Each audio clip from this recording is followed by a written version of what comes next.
I'm Anita Huberman. I'm CEO of the Surrey Board of Trade, and I'm also an honorary captain of the Royal Canadian Navy appointed by Canada's National Defence Minister. We're coming to you today from the treaty territory of the Tsawwassen First Nations and the unceded territory of our Coast Salish people, specifically the Kwantlen, Katzie, and Semiahmoo First Nations. Events like this simply do not happen without sponsorship support. Thank you so much to the sponsors of our Business and International Trade Center, the law firm of Fasken, BDC, the Business Development Bank of Canada, and the Chambers of Commerce Group Insurance Plan, represented by S&F Benefits. On the call with us today are some government officials that we'd like to recognize. Suk Dhaliwal, MP for Surrey Newton, representing Trevor Halford, MLA for Surrey White Rock, Effie Cerise, Her Worship Val Vandenbroek, Mayor, City of Langley, and City of Surrey Councillor Stephen Pettigrew and Linda Annis. Thank you for joining us. Just some instructions before we begin. All attendees are muted.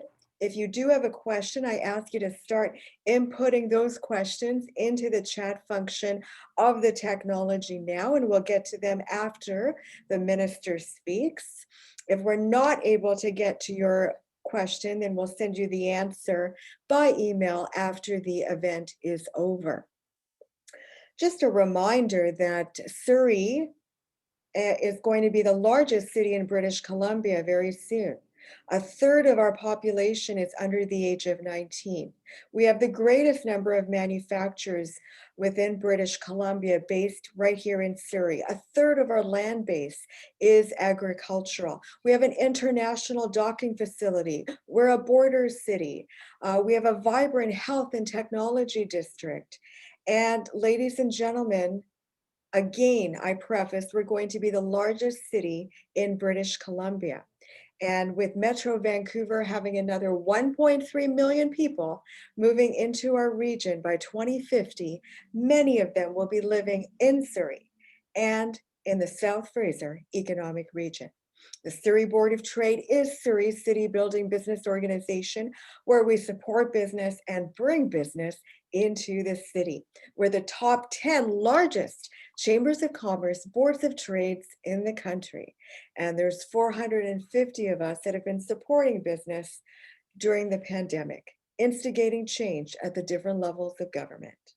And ladies and gentlemen, it's my pleasure and my honor to welcome for his remarks, and thank you so much for being with the Surrey Board of Trade this afternoon, the Minister Ahmed Hussen, and he is the Minister responsible for Canada's families and social development. Minister, over to you. Thank you so much for having me, and thank you to the Surrey Board of Trade. Before I begin, I'd like to acknowledge that I'm joining all of you from the traditional territory of the Mississaugas of the Credit, the Anishinaabe, the Chippewa, and the Haudenosaunee peoples, and I'm joining you virtually from the city of Toronto. I'd also like to acknowledge and thank and salute my friend and colleague, Suk Dhaliwal, my fellow member of parliament and colleague. It is a pleasure to be with all of you.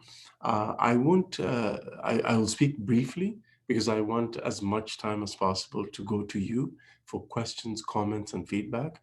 But I'll mainly focus on Budget 2021. Budget 2021, unveiled by our government a few weeks ago, has really two main goals. The first one is making sure that we continue to support Canadians to get through this pandemic, because we recognize that the pandemic is still going on.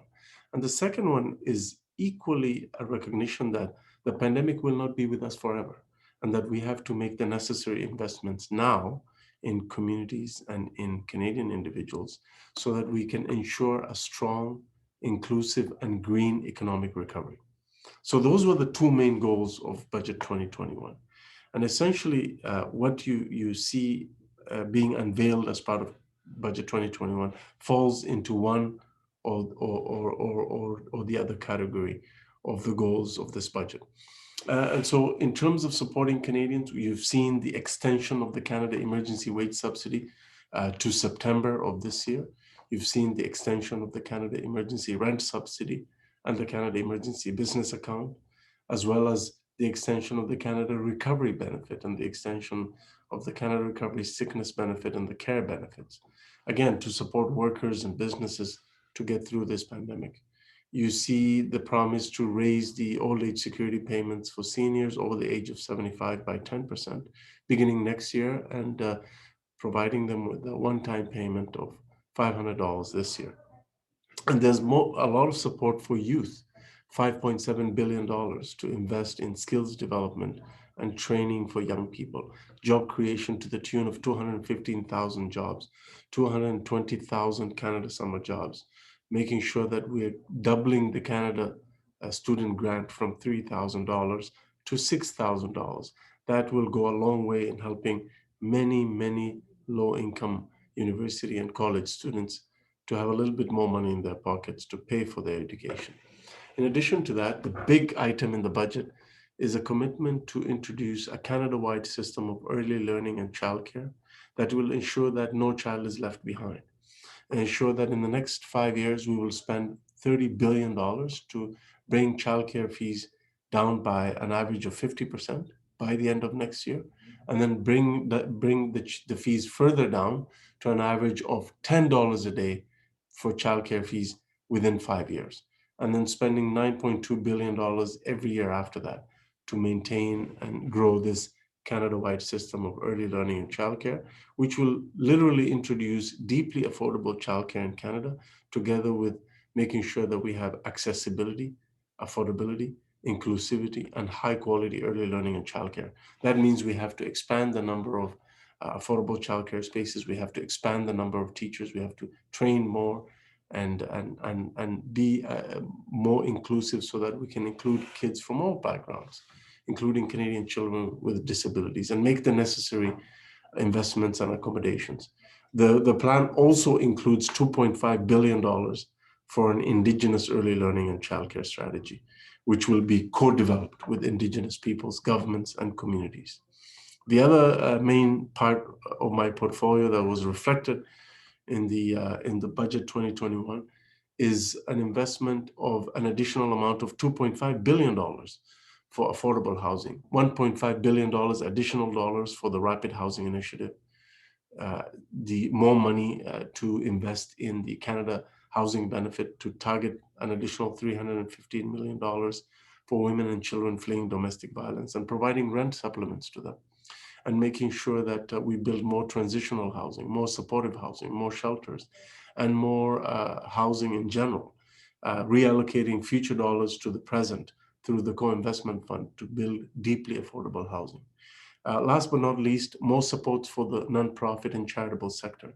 $400 million to set up a community services recovery fund, which will help nonprofits and charities to continue to do the important work that we rely on them to do. And more money for the social enterprise sector, because we know that social enterprises from coast to coast to coast, including in British Columbia, bring innovative solutions to combat society's most complex challenges. So I'll stop there. I can keep talking about the budget, but there's a lot in there, but I will stop here to turn it over to you. I know that you have a lot of questions, and happy to also take any feedback you have about the budget. Merci beaucoup. Thank you so much, Minister. My first question to you is related to support for seniors. A question from the audience has articulated that they didn't really see any support in the budget for seniors. Can you address that? Well, we announced a 10% increase in old age security payments for seniors over the age of 75. This is something that we had promised in the election campaign of 2019. So those payments will begin next year. And in the meantime, we will be sending $500 in one-time payments to those seniors this year. In addition to that, seniors are one of the targeted groups for prioritization in the National Housing Strategy, a program that has gone from $40 billion in 2017 to $72.5 billion. And so seniors housing, senior supportive housing, seniors rental, and deeply affordable housing is something that is being addressed through additional investments in the National Housing Strategy, including the $1.5 billion additional in the Rapid Housing Initiative, a program that was meant last year in October with $1 billion to build 3,000 affordable housing units. That program is on track to complete 4,777 units. That very program has now gotten additional dollars in the amount of 1.5 billion. Together with the existing round, we expect the construction of 9,200 affordable housing units, some of which will go to seniors because seniors are named as one of the priority groups through the Rapid Housing Initiative, among many other housing programs. To clarify, is the amount that you've indicated, I think it was 400 million, is it allocated Yes. to Canada or to British Columbia? It's to Canada, but it's for this year. And the point is to enable charities and nonprofits to recover from COVID and to modernize. And this will go to their core funding, something that they had asked us to do. Last year, we introduced the Emergency Community Support Fund, which was about making sure that the services provided to the most vulnerable by nonprofits and charities are able to continue. As you know, nonprofits and charities have seen a dramatic drop in donations, a dramatic drop in the number of volunteers. And so last year we came out with that Emergency Community Support Fund. This year we are moving ahead with this Community Services Recovery Fund because we feel that we need to respond to the need of the sector for recovery money. They had asked us to focus and prioritize money to fund core funding, to provide co-funding to nonprofits and charities, and that's what this $400 million fund will do. Minister, in 2008, the Surrey Board of Trade started the launch of a significant policy portfolio related to childcare. Many said it was a social issue. Business organizations like a Board of Trade, shouldn't be involved in that type of dialogue. But we know with the pandemic that it is an economic policy. How is the whole childcare framework from the federal government going to work? When is it going to work? How are you going to partner with provinces and territories? Well, I actually strongly think that one of the reasons we have renewed momentum in the national call for affordable childcare is precisely because business groups and CEOs and chambers of commerce and boards of trade, like the Surrey Board of Trade, are calling for affordable childcare. It has actually helped move this issue along and solidified the debate around the importance of this as a key economic recovery tool, in addition to being very smart social policy for our kids and for families. For the longest time, provinces and territories were calling for significant federal money to be invested in affordable childcare, and that money should be long-term and sustained and stable and predictable. We are doing that with Budget 2021. We are not only coming forward with $30 billion proposed investment to set up this Canada-wide system of deeply affordable early learning and childcare system over 5 years. We are also calling for an investment of $9.2 billion every year after that. So this is our way of saying to provinces and territories and to parents across Canada, here we are. The government of Canada is serious. We want to build this system together with provinces and territories, and parents need relief now.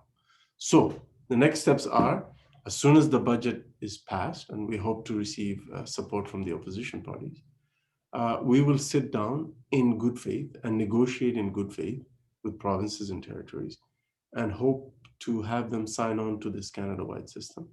And the second point is we intend to provide relief to parents as quickly as possible. So we're proposing to reduce childcare fees on average by half by the end of next year, and to bring it down further to bring it down to an average of $10 a day in childcare fees by 2025, 2026. That's a lot of ambition, but I believe with these federal investments and the collaboration of provinces and territories, many of whom are already there in terms of wanting to do this, including British Columbia, that we can get this done. So we will be moving very quickly as soon as the budget is passed. Minister, the pandemic has shown the need for an all Canadian citizen approach to access to medicines. And the Surrey Board of Trade, we're part of a national health coalition, the only business organization in the country. But I know that there's Ontario business leaders that are calling on the federal government for a universal single-payer pharmacare plan. When is the federal government going to implement that? Well, there's a number of stages that need to be implemented before you have a full-fledged system. We have taken a number of steps. No other government or party has gone as far as we have when it comes to the issue of pharmacare. We've established a national formulary. We've come out in Budget 2021 to move that further, to provide a strategy and investments to address the need for rare drugs, rare and expensive drugs for Canadians with rare diseases. Those are the drugs that tend to be the most costly, sometimes going into the millions of dollars. So we have that. We have an expert panel that we've listened to in terms of moving forward, and we intend to get the job done. The federal government had to invoke unprecedented measures related to the pandemic.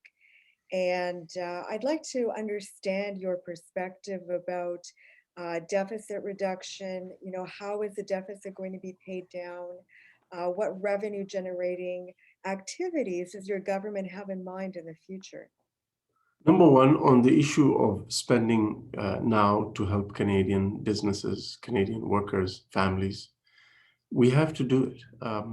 The alternative is to not help Canadians now, not help businesses, and have what happened after 2008, which was the last recession, where there was a government that did not invest in communities, did not invest in business. And essentially what happens then is you have a very long, very weak and painful economic recovery. What we're doing is exactly what all our G7 partner nations are doing. They're investing, they're spending stimulus money, they're helping their citizens now when those citizens need help. They're keeping their businesses afloat. That's precisely what needs to be done. For example, the Canada Emergency Wage Subsidy. If we didn't have that, more businesses would fail, and they would then lay off those workers who would not then be able to provide for themselves and their families. So by providing the Canada Emergency Wage Subsidy, not only are we keeping those businesses alive, we're also enabling them to continue to pay and employ Canadian workers who then provide for themselves and their families. That's the smart thing to do. And what it ensures is a stronger, quicker economic recovery. If you look at the number of jobs that were lost at the beginning of the pandemic, due to the measures we've taken and the investments we continue to make, 80% of those jobs have come back, compared to the United States, where only 50% of those jobs have come back. So the policy we have is the right thing to do now. People need help now, and we promise Canadians that we'll be there for them. In terms of when the pandemic is over and we have signs of a recovery, the government has always been clear on the fact that these supports will slowly wind down, and we will move towards a strong economic recovery. Let me point out the investments we're making, though. Now is the time to make those investments. For example, the Canada-wide system of early learning and childcare. Many studies outside of government have shown very clearly that investing in affordable childcare enables the closing of the gap between men and women's participation in the labor market. It adds to the economy. It increases our GDP. It increases our productivity. And it has better outcomes for kids. It enables governments to collect more tax revenue from more people working. There's 250,000 women in Canada who are prevented from working because of a lack of affordable childcare. Imagine the economic impact, the positive economic impact, and the number of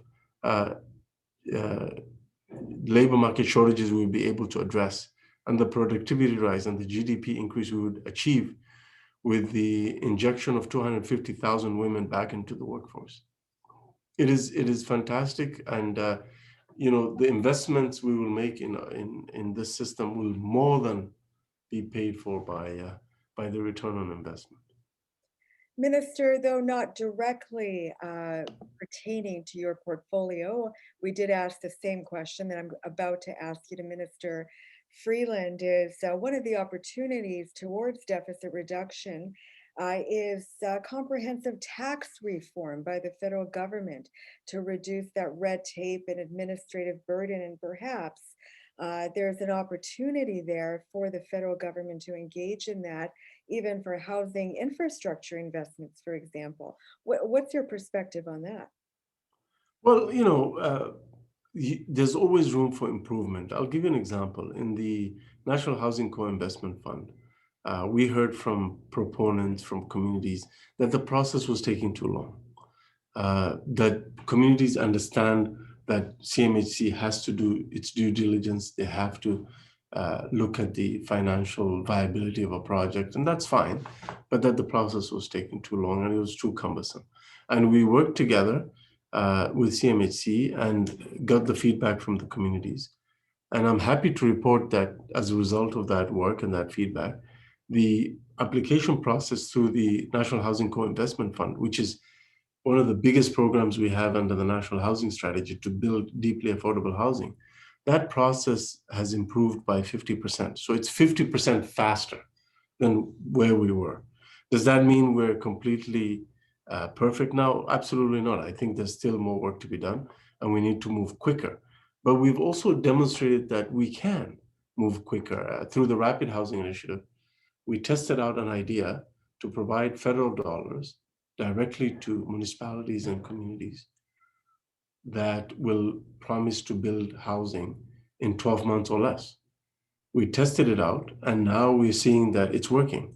Not only is it working, it's oversubscribed, which is why the government listened by providing additional dollars through Budget 2021. So when we listen to communities and we innovate and we make changes, it has an impact, and we'll always continue to do that. What's your perspective, and this is from one of our attendees, about the wage subsidy, where many corporations took advantage of it when really they may not have needed to, and they increased their executive compensation packages. You know, there were other factors and stocks increases. What's your perspective on that aspect of the wage subsidy rollout? Well, the wage subsidy is meant to provide support to businesses to pay workers. That's all it's meant to do. It's not meant to provide bonuses to executives and things like that. So we have mechanisms in place to monitor the use of these really important government funds. And I am very confident in the ability of finance officials as well as our revenue officials to follow up on these kinds of challenges with any government programs. But I can assure you that the vast majority of the businesses have been using this as a lifeline to not only stay afloat, but to provide very important employment income for the workers who've supported themselves and their families through what is difficult times. So I'm very proud of what we've been able to do with the Canada Emergency Wage Subsidy. I have met so many business men and women who've told me that without the CEWS, they just wouldn't have been able to survive their business. And we've been hearing the same thing, Minister. I mean, certainly Surrey is a very diversified business community, so many small and medium-sized businesses. You know, many of our workers are essential frontline workers. And so that wage subsidy, you know, has been just such an integral part of recovery during this pandemic. One of our attendees is asking just for clarification on the childcare piece. $30 billion in early learning and childcare in how many years? And are these funds available through your ministry, or will it just be given to the province? So we have, as you know, early learning and childcare is a provincial responsibility. However, Since 2017, we have had bilateral agreements with every province and territory, whereby we flow federal dollars to support affordable childcare spaces and to create more affordable childcare spaces. And those bilateral agreements compel provinces and territories to report back to us on how they've used those federal dollars based on the principles of affordability, high quality, accessibility, and inclusivity. So those monies have to be used for those principles. And provinces and territories and the federal government have all signed up to those agreements. The negotiations to establish the next chapter, the next big step in early learning and childcare in Canada is to establish and build this system. And this system will be jointly built by the federal government and provinces and territories through negotiations. We will have agreements. As I said, significant federal dollars will flow to provinces and territories to get this done. And we will be flexible. We will come in with good faith and listen and be reasonable. But on the other hand, there are certain things that we will not negotiate. For example, we've promised parents that we will provide relief from high fees. That's something that we can't negotiate away. And the good news is all the provinces and territories, of course, also support increased affordability for childcare. Everyone supports cutting childcare fees. Everyone supports creating more spaces that are affordable. Everyone supports training more teachers. So there's a lot of agreement. And I suspect that once we actually sit down for the formal negotiations, we will hopefully come to a quick agreement with the provinces and territories. Minister, we've spoken actually in my former capacity as co-chair of the City of Surrey's local immigration partnership table when you were in your previous portfolio as Minister of Immigration. But I wanted to ask you your perspective into the audience, and the session is being recorded, so we're going to send it en masse as well, is the concept of diversity and inclusion and how important that is towards economic recovery, not only for Canadians, but also for the federal government. Oh, it's extremely important. We don't want to go back to normal because normal was part of the problem. We want to go back, we want to rebuild and recover better. We want to recover economically in an inclusive way. We want to make sure that no one is left behind. So for example, the investments in early learning and childcare will ensure that no child is left behind, that we're inclusive of all children. That's why this program is not just about cutting fees, although that's very important. It's also about creating more spaces. Because if you cut fees, but you don't build more spaces, then you just keep more families out, right? The second point is that's why, for example, on the point of inclusion, we're investing heavily in skills training for Canadians so that no Canadian is left behind, so that Canadians are better prepared for the jobs of tomorrow. We're investing in skills training and supports for youth, again, to help them get ready for the jobs of tomorrow.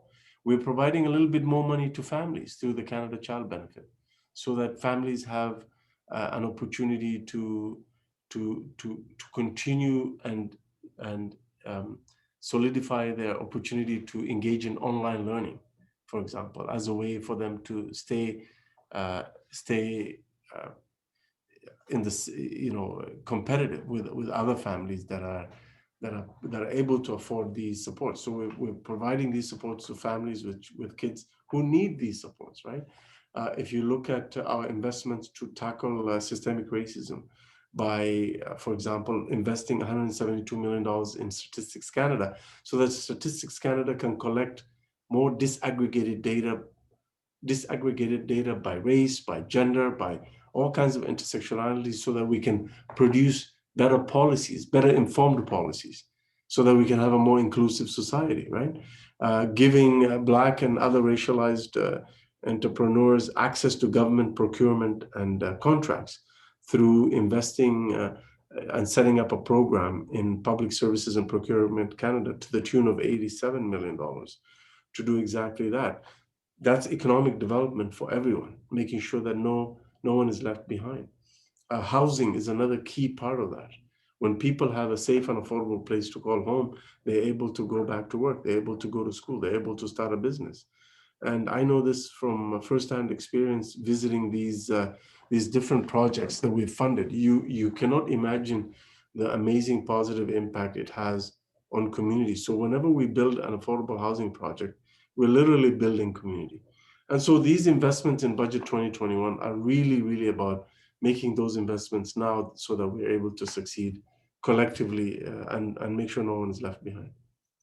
Minister, on the topic of affordable housing, or what we're calling workforce housing at the Surrey Board of Trade, there needs to be creative solutions in terms of implementing those housing solutions, especially here in Surrey and in Metro Vancouver. Many municipalities throughout our nation do not recognize not-for-profit developers as offering new ways of doing things in terms of housing. But what is your perspective on not-for-profit developers and creating partnerships with them? That's who we actually support through the National Housing Strategy. Yes, we have one program called the Rental Construction Financing Initiative, where we partner with private developers to build more mixed housing and more rental housing. And by the way, that program has been really used so well in British Columbia. 25% of the funding through that program has gone to British Columbia to build housing, whereas British Columbia constitutes 15% of the population. So British Columbians have been punching above their weight when it comes to using the Rental Construction Financing Initiative. And that's great. And we want them to do more of that. But we also have the Co-Investment Fund, which is about building deep affordable housing. And in that program, the usual partners are nonprofit organizations. And we partner with them, and we provide them with seed money, and we provide them with financing in the form of loans and grants to build affordable housing, deeply affordable housing over the long term. The issue is a lot of nonprofits also need supports in the form of supportive services from provincial governments. So for example, a lot of the programs in the National Housing Strategy, we will build the building, but the organization has to secure additional money to provide supportive services for some of the residents, for people with addictions, for example, or mental health supports. So it needs both the Government of Canada and the provincial governments to step up. In the Rapid Housing Initiative, the provinces did that. And that's why we were able to move so quickly to build over 4,700 units, when we only thought we could achieve 3,000 units with $1 billion. It's because provinces stepped up. Municipalities can also step up. They can offer incentives, they can offer land, they can offer a deferral or a waiver of the development charges for affordable housing projects. There's a lot of tools that municipalities have. So sometimes all it takes is for a municipal government to do a little bit to unlock way bigger federal investments. So I always say that for us as a country to meet or even exceed our targets under the National Housing Strategy, the federal government cannot do it alone. Yes, we're doing the lion's share. We're putting significant dollars on the table. If you look at our National Housing Strategy in 2017, when we introduced it, it was a $40 billion strategy. Now it's a $72.5 billion program. So we are putting record amounts of money. Just recently with British Columbia, we provided $517 million. We signed an agreement between Canada and British Columbia, a joint partnership, to provide $517 million in direct rental supplements for 25,000 British Columbian households. So this is the Canada-British Columbia housing benefit. It's a game changer. So while we're building, we're also providing direct support. So we're doing both because we need to build, but we also need to help people right away. So those rental supports go to people, for example, who are on the street or who are in shelters who would like to move to to independent rental housing, or people who are underhoused. Think of a family of 5 that's in a 1-bedroom. They need to move to a 3-bedroom. They can use the Canada, British Columbia housing benefit. And so this is amazing. And we just added an additional $315 million to that program, specifically targeting women. Minister, of course, we've been advocating to our local government to recognize not-for-profit developers differently and provide different incentives. That hasn't happened yet, but we continue on that journey because we absolutely have a housing supply shortage. I wanted to ask you your perspective, not only within BC, but throughout Canada, in your portfolio or previous portfolios. In Surrey, we have the highest urban Indigenous population.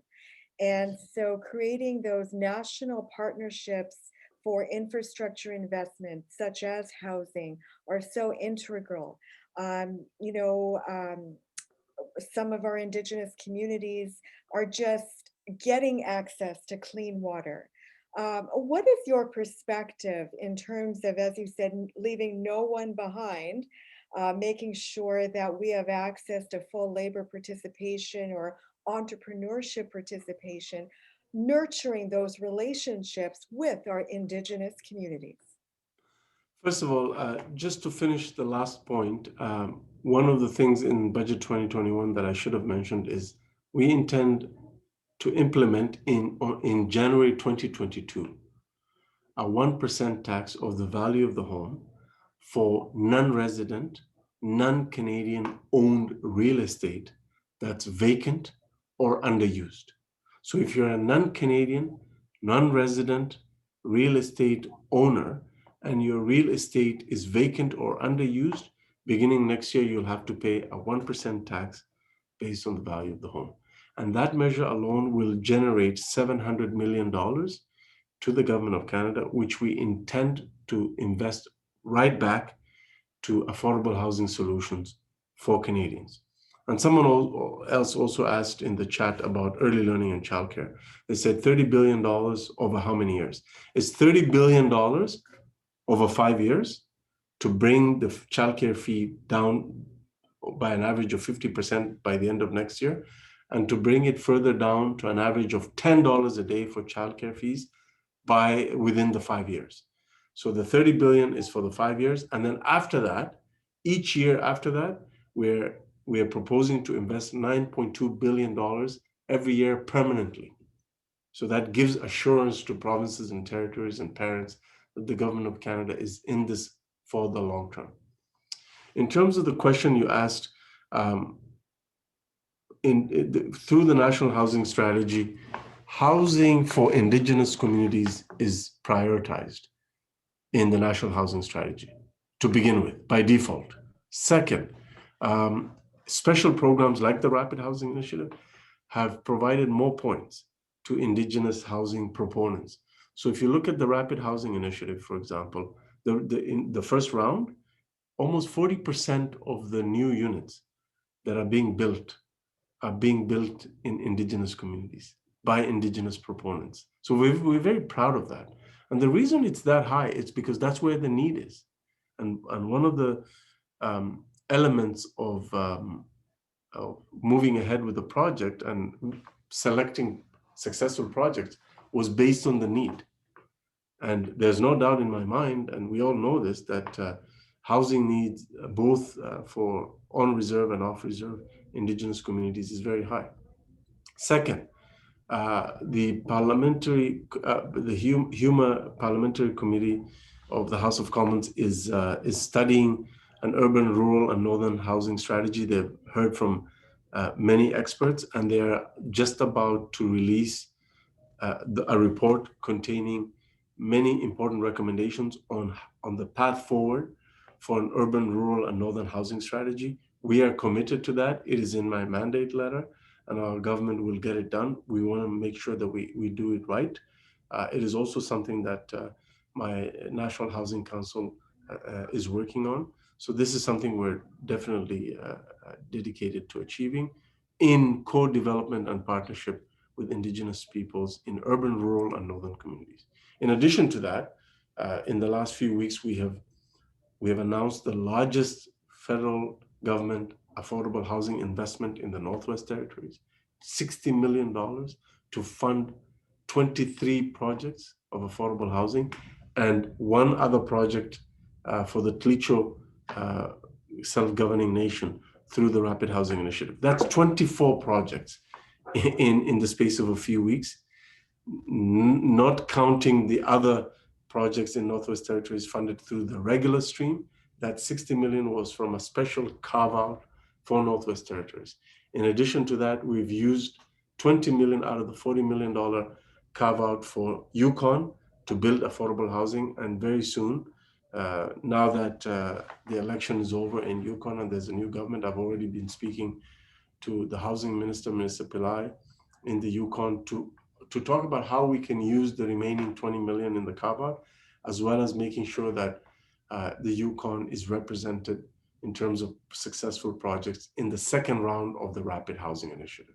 So more work to be done. A lot of work has happened, but we're committed to getting this right, and we will get it right. Thank you, Minister. A question from our audience. I believe it was on your Facebook page on May the 4th. Can you emphasize a little bit more about the first home buyers incentive that you mentioned? When is the program going to start, and how is this program going to help Canadians? It will start as soon as the budget passes and gains parliamentary approval, and we are able to get Treasury Board authorization to spend the money. But as soon as that happens, we will proceed right away. What are the changes in the first-time homebuyer incentive? We had promised in the election campaign to make the first-time homebuyer incentive work to reflect the realities of the markets in Greater Vancouver area, Greater Toronto area, and Victoria region. So that's exactly what we're doing. We're raising the threshold of the maximum household income eligible for the first-time homebuyer incentive from $120,000 to $150,000. We're also raising the amount that you can borrow, the amount necessary of the amount that you can borrow versus the household income, which is usually four times your household income. We're making it 4.5 times your household income. And we're raising the maximum threshold of the program from $500,000 to $725,000, something that we've been asked to do by very, very many communities.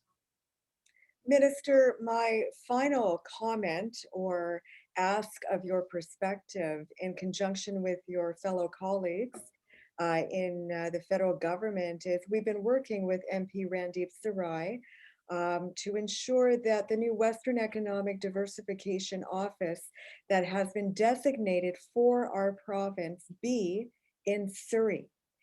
Because Surrey is going to be the largest city in British Columbia. And as mentioned, this is where the human capital is for our businesses, whether it's within the region or provincially. So I say that to every federal minister that I meet. But the second thing I wanted to say, and you're in Toronto, is that we need a visible presence in terms of infrastructure for a future skills center right here in Surrey. There's a future skills center in Toronto. Everything happens in the east. We need some focus on upskilling, reskilling, especially as we go through this pandemic and economic recovery, as you said, leaving no one behind. So I just wanted to put those two concepts in your mind to speak to your fellow colleagues that, we need these specific pieces in order to ensure British Columbia's and of course Surrey's economic recovery as a contribution to the bottom line of Canada. Speaking of MP Randeep Sarai, my friend Randeep Sarai, as well as MP Suk Dhaliwal, they both pushed very hard and advocated for an improvement of the first-time homebuyer incentive. And the recent announcement is in large part because of their advocacy, and I want to thank them for their work. Thank you. Any closing remarks? I just want to thank the Surrey Board of Trade for having me and giving me the opportunity to highlight some of the important investments in Budget 2021. I've always enjoyed visiting Surrey in my previous role as Minister of Immigration, Refugees and Citizenship, and in my current role as Minister of Families, Children and Social Development. It is a dynamic, amazing city and community and a fast-growing part of Canada. And I've learned a lot about Surrey, its history, and its ambition for the future. Really incredible what Surrey has been able to do in a very short period of time in terms of growing and incorporating so many newcomers, including refugees and skilled workers and international students. So, it is a pleasure and an honor for me to join you. I want to assure all of you that the Government of Canada is committed to supporting all Canadians through this pandemic. We will have the backs of Canadians for as long as it takes, whatever it takes. Having said that, we are also equally very much prioritizing the importance of making the necessary investments now to ensure that we have a strong, inclusive, and green economic recovery. That is the future that is good for all of Canada, including Surrey. It is a future that our children deserve from us.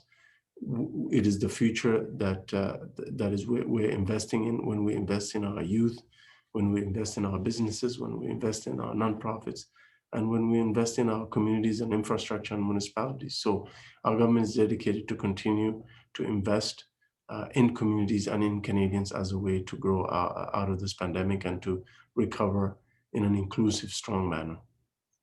And Minister, I just wanted to end off with two more comments from one of our attendees that more support is needed for women to go into Yes. the trades. And in terms of foreign credential recognition, getting that processed faster. So to ensure, again, Yes. the expedited economic recovery.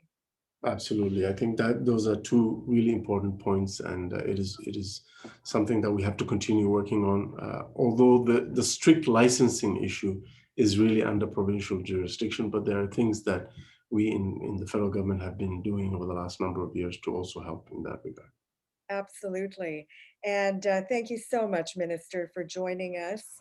And ladies and gentlemen, remember, Surrey is an opportunity city. We're going to be the largest city in British Columbia, they're saying now by 2030. Make Wow. it a great business day, everyone. Thank you for joining us.